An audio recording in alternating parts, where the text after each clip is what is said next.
This is the live podcast with Manuel, living in full expression.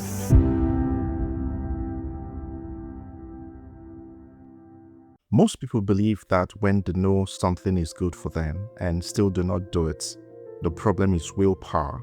But it's not. The truth is sharper than that. You are not avoiding the action, you are actually avoiding a specific nameable pain hiding inside it. And willpower cannot fix a threat it has never identified. The moment you name what you are actually avoiding, the action itself stops being a mountain and becomes a decision. That is not a productivity trick. That is what it means to live in full expression, knowing the truth of what stops you instead of just repeating the plan for what should start you.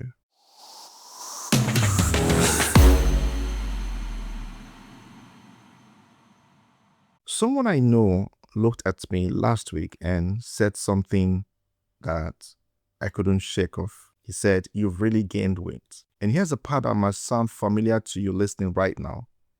I already knew I needed to get back to exercising. I knew what it did for my health. I knew what it did for my mind. I could remember vividly how alive and energetic I used to feel every single time I trained in the early hours of the morning. But none of that got me back.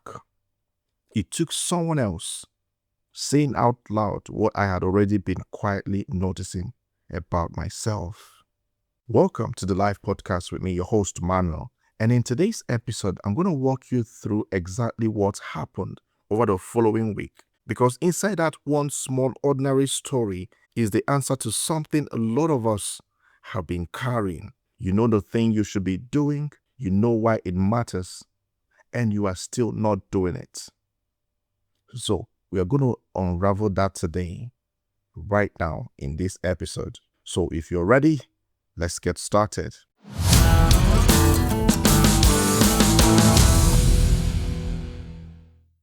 So I want to start with the question because I think most of us have gotten this wrong for a long time.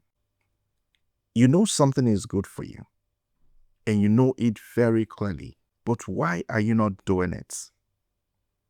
Because the easy answer is discipline. The easy answer could be motivation.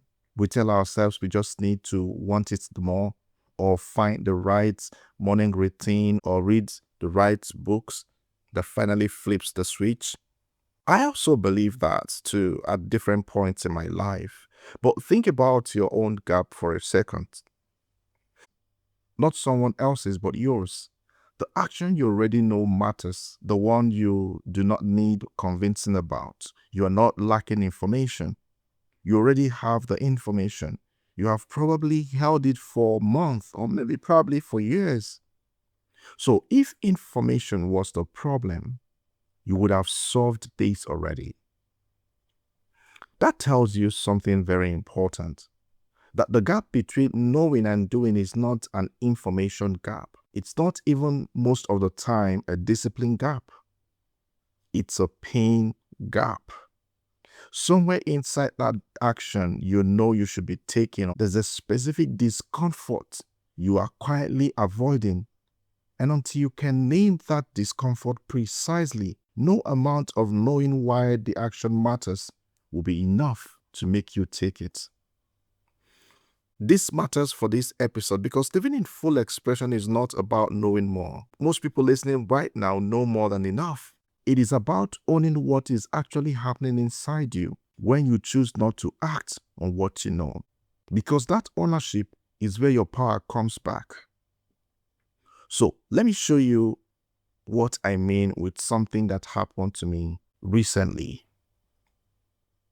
For a while, I had stopped my regular exercise. Life got busy the way it does for most of us. And one missed session became a missed week, and a missed week became a few months. And during that time, I noticed something in my body, a heaviness, a little more weight than I used to carry, And here is the strange part. I knew exactly what to do about it. I knew the benefit of getting back to training for my body and for my mind. I could remember in real detail how productive and clear my days used to feel when I trained early in the morning. And knowing all that changed nothing. I still didn't go back. Then one day, I ran into someone I knew, and he looked at me and said, "Oh, Manuel, you have really gained weight." And that sentence landed somewhere I was not expecting. I went home, turned it over in my mind, and I said to myself, I think I actually need to go back to my regular exercise. And then my wife got back home later that day, and I asked her directly, and I said, "How much weight do you think I have actually gained?" She smiled at me and told me honestly that I had not gained that much. But I pushed back a little and I told her I had been feeling the heaviness myself, and now someone else had noticed it too. And that is when she asked me a question I did not expect. She asked, "Has any of your clothes become so tight they don't fit you anymore?" I sat with that for a second, and the honest answer was no, because none of my clothes had actually become so tight. Then she said something simply. She just said, "Just go back to your regular exercise." Now, the next morning I woke up early, I picked up my phone, I found a fitness video, and I started. And because I've been off it for a while, I could not keep going for long because my legs were now aching. I could barely move properly by the end. But afterward, something happened that I remembered from before. I felt genuinely great. The same way I used to feel the days before I stopped. My day started well. I felt that same productive energy I used to feel, the one I have been missing without fully admitting I missed it. Now, the next day, the pain from the day before was still there, and I almost did not continue. And I remember telling myself, you either push through this and get to the other side, or you quit and go straight back to how you were feeling before you started. So I continued. The pain didn't go away. The pain didn't disappear. It lasted about 3 days. I could barely walk. And that is when I understood clearly why I had found it so hard to get back in the first place. It was never about not knowing. It was the pain. I knew the benefits of exercise the entire time I was avoiding it. But because I wanted to avoid the physical discomfort of restarting, I chose, without fully admitting it to myself, not to. I also noticed something else. I had nobody accountable to for that routine. So it was easy for me to quietly stop until someone else's comment forced the truth into the open. And on top of that, when the pain showed up on day 2, it tried to talk me out of continuing using the exact same tactic that had kept me away in the first place. But the only difference this time was that I could see it clearly enough to keep going anyway. Now, I want to do something with you right now. Something I have learned to do with clients when I deal with them on things like this. And I'm going to start with asking you some questions, real ones, and I want you to actually answer them. Write them down if that is how you process best. Now, let's start with the thing you already know you should be doing, but haven't done that. I want you to think and ask yourself, what is that particular thing? You know with all conviction that you should be doing this. You know the benefits. You know the importance, but you've not gone back to it. I don't mean the version you would say to a coach to sound, self-aware. I mean the actual thing. And you need to say it plainly to yourself right now. You need to admit it and say it out loud. Have you gotten that? I guess you have. Now let's go one layer deeper. Now I want you to think about the last time you actually sat down or stood up or showed up to do that particular thing. I mean the thing you know you should be doing, which you've not been doing. What happened in the very first minute? The first time you did it. Can you remember the feeling, the fulfillment, or what actually happened the first time you did it? Not a story you tell about why you stopped. What I mean is what literally happened in your body, in your mind, in those few first minutes.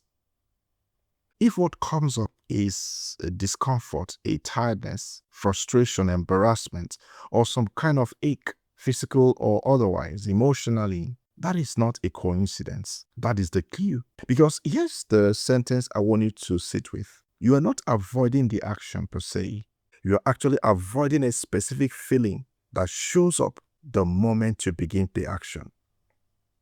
And if that lands somewhere in your heart, your stomach, your chest right now, stay with that for a second instead of rushing past it. That reaction is not weakness. That reaction is a data point. And now let's trace it further back. And because this is where it gets useful. Where did you learn that this particular discomfort was something to avoid rather than something to move through? Not the exact dates, actually. I mean, roughly when? Or in what season of your life did you first absorb the idea that this kind of pain, physically, emotionally, socially, meant something was wrong and the smart move was to stop rather than to continue? I want you to take a moment with that because for some people, it traces back to childhood. For some, it may be more recent. It may be a specific failure, a specific comment, a specific moment where pushing through cost you something. Whatever comes up for you, it is real and it explains far more about your current pattern than any lack of discipline ever could. All right, so if something shifted in you reading that, I want you to sit with that because that is exactly the thing we are working on today. Now, the final layer, and this is the one that actually changes something. What evidence do you already have in your own life that you can move through this specific discomfort and come out fine on the other side? Think about it. In your life, what evidence, what have you done before that proved that you could actually go through this discomfort? Not what you hope is true. I mean, what is already true. A time you pushed through something hard and it did not break you. A time the pain faded and what remained was better than before. I want you to hold that evidence next to the story that has been keeping you away. Now, I want you to notice that they cannot both be fully true at the same time. Because that gap between the story that has been running your avoidance and the evidence already sitting in your own history is where your next move lies. And here's the bridge back. My story was exercise. Yours might be a conversation you've been avoiding, a business decision, a relationship truth, a health check you keep postponing. The mechanism is identical. You know it matters. You are avoiding a specific pain hiding inside it. And the way back is not more motivation. It is naming that pain precisely enough that you can walk straight at it instead of around it. So I want to give you something practical to carry out of this episode. Because naming the pain is only step one. Here's what actually got me back and what I use with clients who are stuck exactly in this gap. Now, think of it like peeling an onion. The outer layer is the goal itself, the thing you say you want. Most people stop there and try to force change from that layer with more willpower, more planning, more motivation. But the layer that actually stings, the one that is really keeping you stuck, is buried further in. You have to peel down to it on purpose. And 3 moves get you there. Move number 1. You need to name the specific pain, not the general resistance. Do not settle for I lack motivation. Get specific. Is it physical discomfort? Is it the fear of being seen failing at something you need to be good at? Is it the fear of hard conversation going badly? The vaguer the name, the easier it is for the avoidance to keep hiding. But the more specific the name, the smaller and more manageable that pain actually becomes. Move number 2. Build the accountability loop before you need it, not after you've already stopped. I did not have anyone tracking my routine with me. And that is exactly why it was so easy to quietly disappear from it. Because accountability is not about willpower. It is about making your pattern visible to someone else before it becomes invincible to you.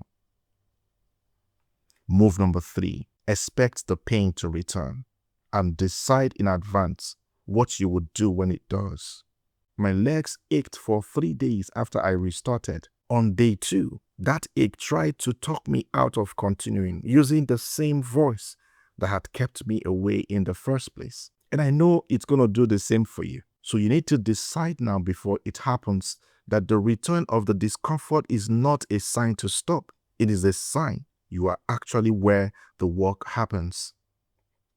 None of those 3 moves require you to feel more motivated. They require you to be honest about what you are actually avoiding and to build a structure around the truth instead of around good intention. All right, in closing, here's what I want you to walk away with today. Just 3 things that I need you to walk away with in today's episode. And number 1 is this. Find the action you already know matters.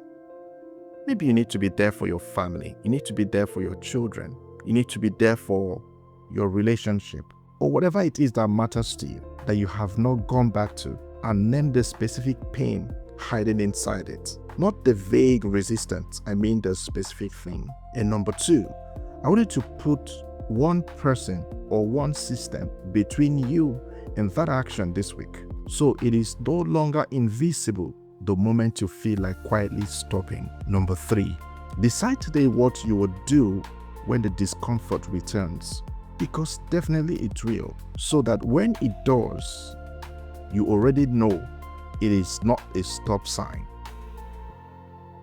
And if you want to go deep on this, there's a premium worksheet for this episode that will walk you through all the 3 coaching layers in writing at your own pace, with space to name your own pattern precisely. And you will find the link in the show notes. And if this episode named something in you, share it with one person who needs to hear it, or leave a review so more people can find their way to this kind of work. The gap between what you know and what you do is not solved by knowing more. It is solved by finally telling the truth about what you have been avoiding. Because this is what it means to live in full expression. This has been the Life Podcast with me, your host, Manuel. And until I see you in our next episode, keep living in full expression.